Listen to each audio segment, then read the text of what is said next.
welcome to sit on the carpet out front. And what's going to happen here over the next probably 10 or 15 minutes is our animal care staff will be feeding the animals in this exhibit.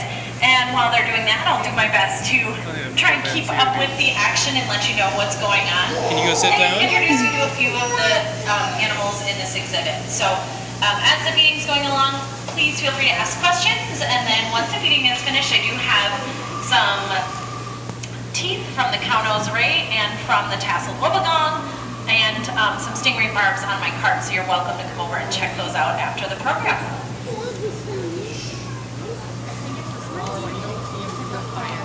Yeah, I saw them. I got so it. I'm recording. Animal care, just another minute or two, they're going to join us here behind the scenes. And then we'll get started with the feeding. Look at that stingray. He's brushing its face. They have to know what time is coming up. Look at them. You'll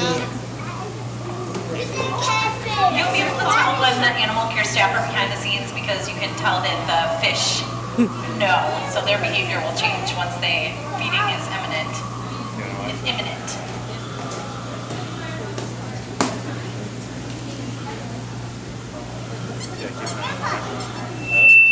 Oh, sorry, wrong way. Sorry.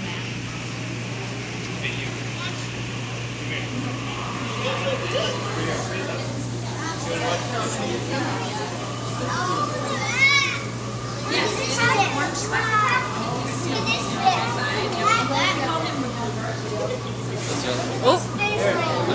Here we go. They're eating. All right, it is feeding time. Welcome to Unsalted Seas. My name is Alexis. I work here in our Learning and Engagement Department. And while the animal care staff is feeding, I'm going to do my best to describe what they're doing because they just dropped a box in the water. And you might be wondering what it is for. And this is one of the many different feeding strategies they have for this exhibit. So if you have visited any of the other feeding programs today, you may have heard me talk about how animals are built for habitat. And as you look at the different animals in this exhibit, you can see that their body shapes are very different, their mouths are different, and so each of them have different feeding strategies in their home range. When our animal care staff are feeding those fish, they need to make sure that they're providing them not only the nutrition they need, but that they're able to feed them in the way that they eat.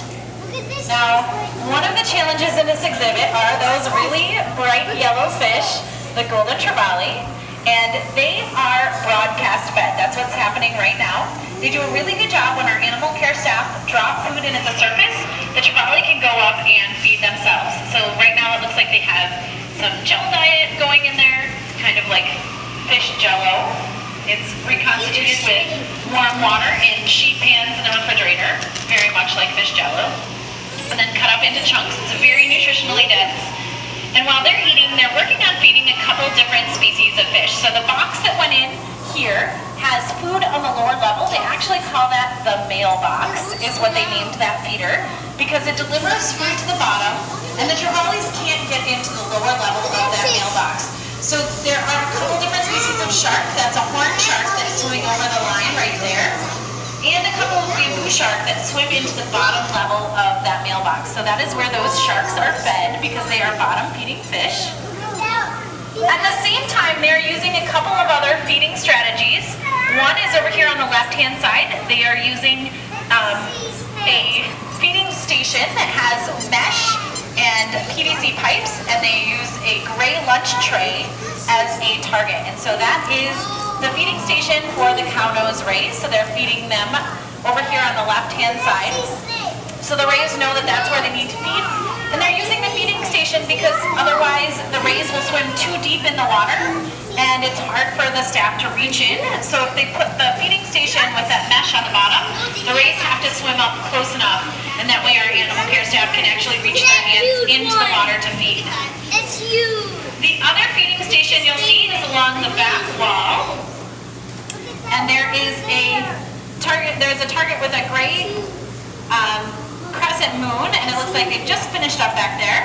And that is the feeding station for the zebra shark. That is a male zebra shark. And when I say the word shark, how many of you think of a zebra shark? How many of you think of a great white shark or hammerhead shark? Yes, you probably don't think of the horn shark or the bamboo shark. I know.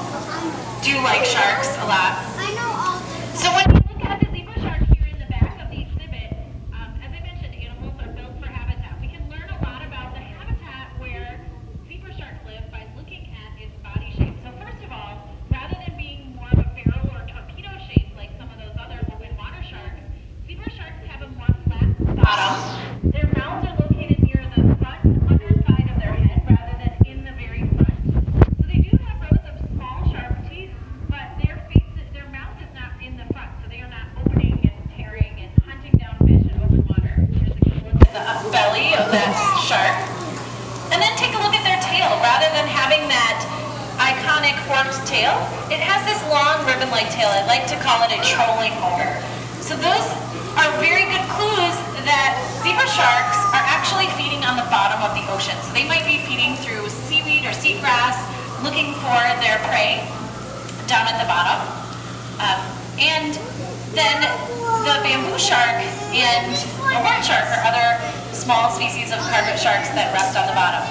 Now perhaps one of my favorite sharks in this exhibit is actually the tasseled wobbegong. And once the feeding is finished, I encourage you to come up to the right-hand side of the exhibit and look in that amphora pot.